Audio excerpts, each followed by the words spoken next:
Sexta-feira, 20 de setembro, Dia do Gaúcho, época em que os costumes são reverenciados e as tradições relembradas. Sobre esse assunto e tudo o que envolve ser gaúcho, vamos conversar com o médico veterinário e pesquisador da história dos costumes gaúchos, Henrique Fagundes da Costa. Tudo bem, Henrique? Tudo bom, Thaís? Um prazer falar contigo, falar sobre esse tema que a gente tanto gosta. Pois é, hoje é Dia do Gaúcho e, como eu falei antes, momento em que as tradições ficam mais evidentes aqui no estado. Queria começar te perguntando sobre isso. Por que o 20 de setembro é o Dia do Gaúcho?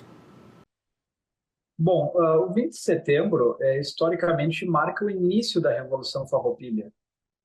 Alguns amigos eventualmente me perguntam por que não comemorar no dia 11 de setembro, que seria o dia da proclamação rio-grandense, da República Rio-Grandense. Historicamente, o 20 de setembro foi a data que foi escolhida, então, para comemorar. E a gente está falando de comemorar o início da Revolução Farroupilha, mas também essa data, com o passar dos anos, ela acabou perdendo um pouquinho dessa conotação militar da Revolução Farroupilha para marcar justamente o Dia do Gaúcho, o dia que a gente comemora o orgulho da nossa história, o orgulho das nossas tradições, o orgulho de ser gaúcho. Então, eu acho que essa data ela tem sim um duplo propósito, vamos dizer assim. Ela marca, como eu falei, o início da Revolução Farroupilha, mas ela também marca esse dia de comemorar toda a nossa tradição, a nossa história, os nossos costumes, é o Dia do Gaúcho.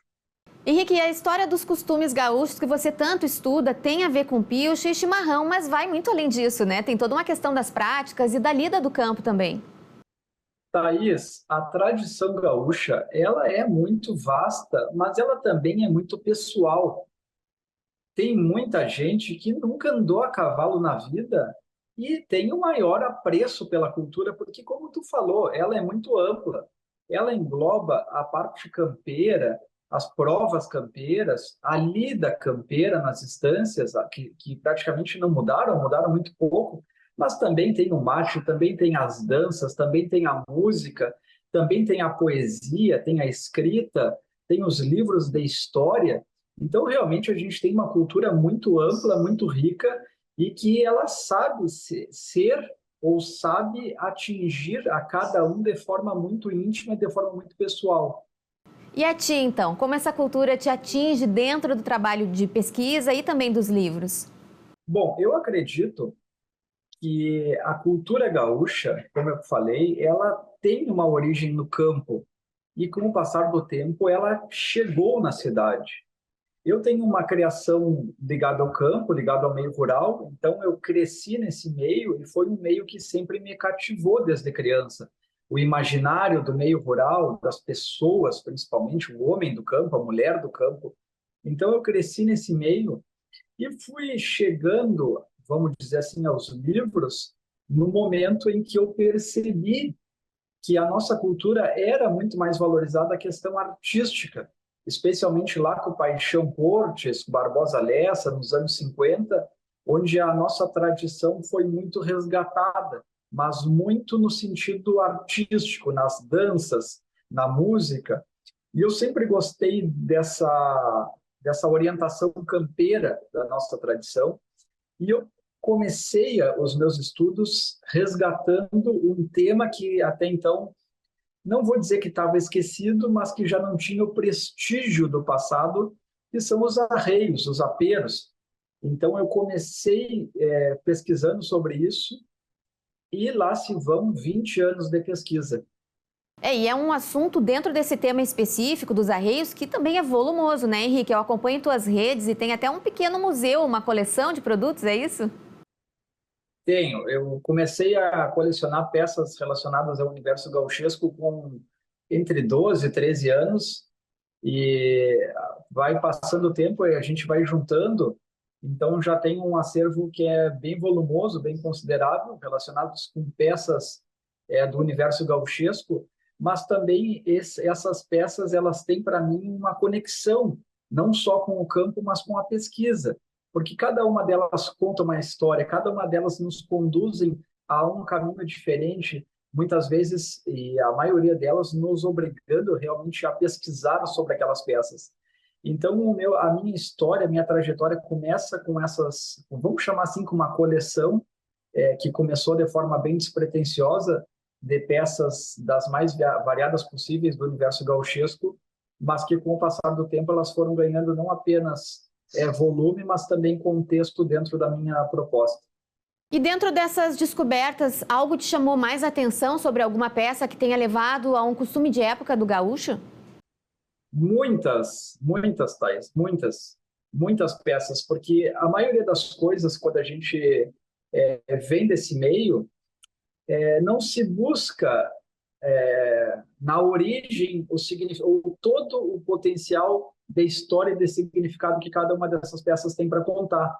E quando a gente começa a pesquisar sobre elas, a gente vai percebendo a grandeza, que não é da peça em si, mas é de toda a nossa cultura. Ela é realmente uma cultura muito ampla, muito secular. A gente fala de peças muitas vezes vindas da Europa, com séculos de história. Então, realmente me deparei com histórias muito interessantes, com peças muito interessantes e que cada uma delas, como eu digo, elas podem sim se tornar um livro. Para te dar um exemplo, talvez uma das peças muito interessantes é o bocal, o nosso bocal de doma, que eu creio firmemente que ele surgiu de um freio que tem uma barbela circular, que é um freio já em desuso, um freio do passado, utilizado cerca de 150 a 200 anos atrás, em que eu acredito sim que os indígenas utilizaram deste freio para copiar, para recriar então o nosso bocal. Agora, voltando um pouco para os costumes, essa questão cultural que chamou a atenção no começo e que tem esse eco nos meios urbanos, de que forma o urbano contribui para perpetuar essas tradições? Com certeza, Thaís. Eu vou te passar um dado que é um dado do IBGE. No ano de 1930, 70% da população brasileira vivia no campo e, é claro, 30% nas cidades. A partir dos anos 30, especialmente, de 1930, começa-se um processo chamado êxodo rural, onde as populações que viviam na campanha começam a se transferir, cada um com a sua história, cada um com as suas razões, para as cidades.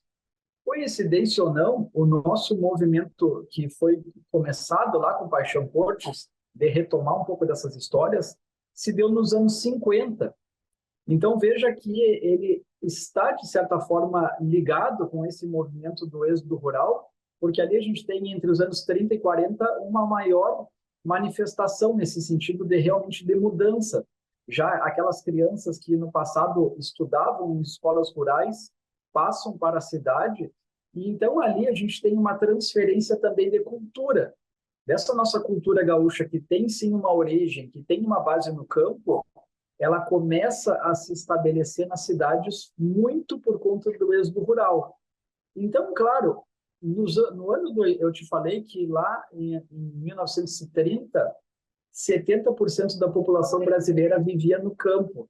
E nos anos 2000, essa conta inverteu. Já nos anos 2000, 70% da população brasileira já vivendo nas cidades, apenas 30% no campo. Então, o que a gente observa hoje é um reflexo do êxodo rural e é uma manifestação espontânea onde, mesmo vivendo fora do campo, mesmo vivendo fora desse ambiente originador da cultura, a gente carrega no sangue, a gente carrega a nossa essência, é a essência gaúcha. Então, isso se manifesta de forma mais intensa no mês de setembro, na Semana Farroupilha e especialmente no 20 de setembro. Henrique, como é que é o 20 de setembro, a Semana Farroupilha pelo interior do estado, nas cidades e também no campo? Bom, o 20 de setembro, como eu falei no início, é uma data que sim tem uma relação histórica, mas com o passar do tempo ela ganhou essa conotação de ser o Dia do Gaúcho, de ser uma data de orgulho de ser gaúcho.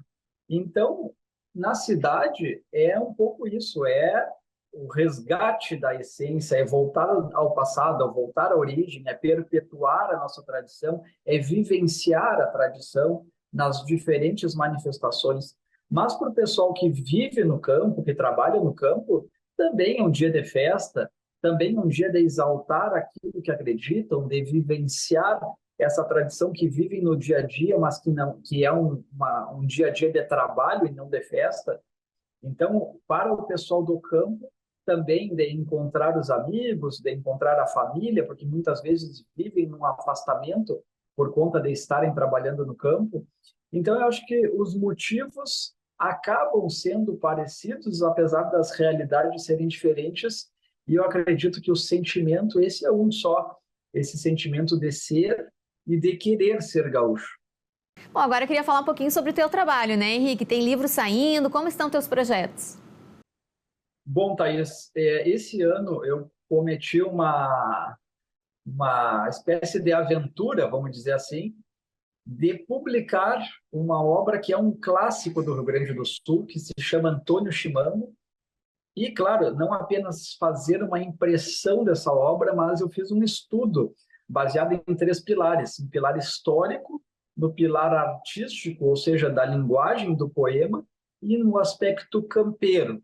Então, publiquei esse livro faz menos de um mês e ainda tenho esse ano para publicar, para lançar a terceira edição do meu livro Influência, que é o livro que eu trabalhei já nele 20 anos. É um livro que conta com 20 anos de pesquisa, onde a ideia inicial foi resgatar, como eu falei, essa tradição dos aperos, mas que com o passar do tempo ele se constituiu numa espécie de guia de história do surgimento do próprio gaúcho como personagem histórico. Então, esse ano vão ser, né, porque ainda não lancei a terceira edição do Influência, mas um lançamento que foi o Antônio Chimango, que na verdade são dois livros em um. Um livro que eu escrevi dentro do livro, mais a obra original, comentada por mim, e depois, então, lançarei em fim de novembro a terceira edição do Influência. E quem tiver interesse em conhecer teu trabalho e também os livros, te encontra como? Me procura no Instagram, @dacostahenrique, e eu também tenho um site que é Tradição em Livro, sem o cedilha, sem o ão, tradicãoemlivro.com.br. Ali no meu site estão todas as minhas produções, não só em publicações literárias, as palestras, os podcasts, também alguns textos, e lá no Instagram, onde eu estou todo dia trazendo histórias, trazendo postagens aí sempre relacionadas com a nossa cultura e a nossa tradição. E nessa semana, é claro, um pouco mais reativo, vamos dizer assim, na questão histórica, falando sobre o 20 de setembro, falando sobre as velhas brincadeiras que a gente encontra todo ano, se a gente no 20 de setembro comemora ou não uma guerra perdida. Então, lá no meu perfil sempre vocês vão encontrar todo ano novas postagens nesse aspecto. Tá certo, então, Henrique, obrigada pela participação e um bom dia do Gaúcho para ti. Para todos nós, Thaís, um grande abraço, sempre à disposição.